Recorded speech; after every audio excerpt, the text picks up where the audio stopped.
Imagine the 44-foot tall Keeper of the Plains statue, but squished down to about 10 feet and hand-painted by some of Wichita's best local artists. Luckily, you don't have to imagine for long. Join me as we take a look at some examples of Wichita's largest icon in some smaller versions. But don't worry, their stories are just as big.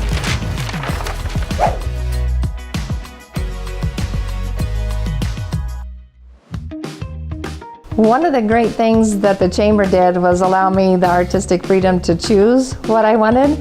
So when I came up with the design, I really tried to go north, south, east, and west in the city. So I wanted to pick all different points of town to bring people to see that Wichita is not only just downtown, but the surrounding areas. It's places we all congregate together in Wichita. They had a couple ideas that they definitely wanted to have the businesses represented, but they also wanted to include parts of Wichita that are recognizable places in the city.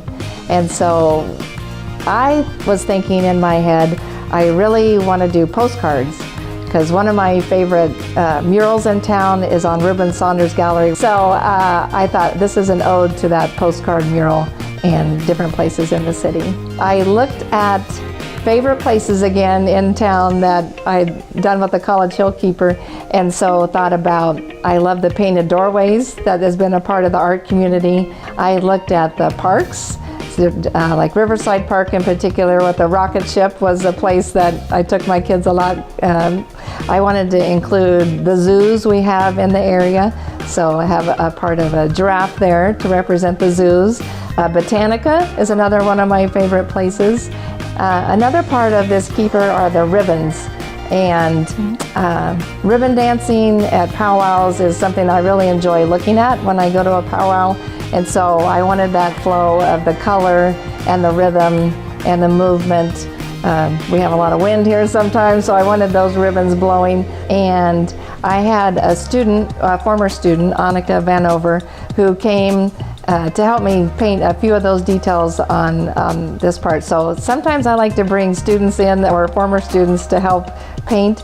One of the challenges of painting for such a long period of time is the motivation. So having Annika there was someone to talk to, because it gets a little, there's only so many podcasts in a week you can listen to, and music. So having her there was a lot of fun to reconnect. It was really great, just the moments we spent together. And I live in a cul-de-sac, so all my neighbors would stop over and encourage me to keep going because there was so much to this one. Stay tuned to discover the incredible story behind how this majestic monument to Wichita's culture came to life. We'll explore this stunning fusion of creativity and history in our next segment on Keepers on Parade.